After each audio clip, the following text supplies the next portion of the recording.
Hello everybody and welcome to my channel today. For today's project, we are going to be taking a Ruger 1022 stock, and it's just black and boring here. There's not much going on. So we are going to turn this into a digital camo pattern. So the way I started this was, if you don't have a Cricut machine, find someone who does. You probably have a cousin, a sister, an in-law who has a Cricut or Cricut vinyl machine.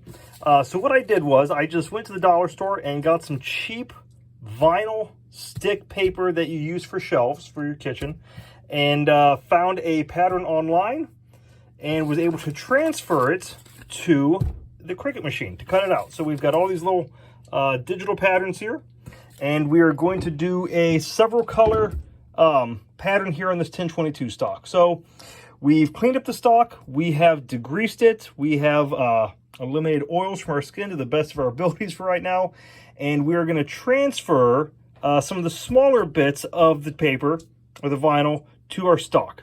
All right, so here in a moment you're going to see us about to paint this. So the first layer will be black, and we'll go brown and khaki and green in the 4 different colors to see what this looks like. So bear with me as we get started. So here we are with stencils on the gun. With the black, I just want enough black showing through to kind of break up a pattern, and not to be a main focus, just to be enough to essentially break up the other colors present. So let's go ahead and paint this brown, and then we'll add quite a bit more stenciling after that. All right, so we have our second batch of stencils here. So whatever's now stenciled will be brown when this is all said and done. So let's go add a layer of khaki and see how this turns out. Here we are after the khaki coat was added, and it's looking good. My concern is right now, as I'm doing this in real time, is that I've not added enough decals to this to get the effect that I want. My next color was going to be the final color.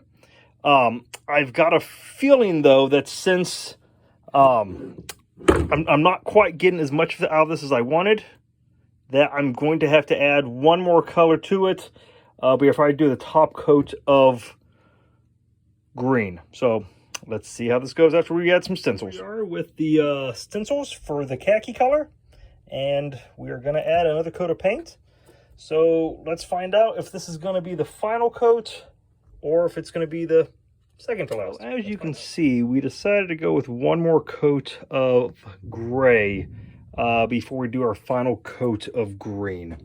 And right now, my biggest concern is these super cheap vinyl shelf stickers I've used.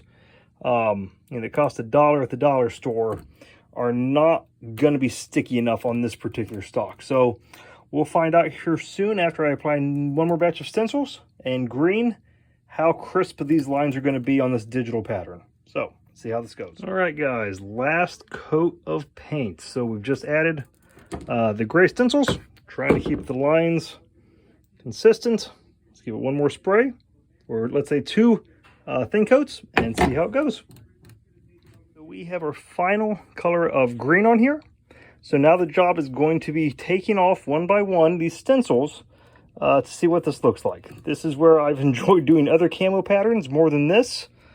But we'll see how this turns out. So back with you in just a minute to see how this digital camo pattern has turned out with a 5-color scheme.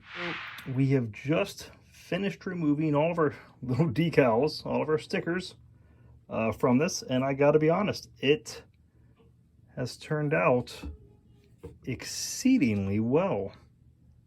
I've never done a digital pattern before, and I gotta be honest, I like this.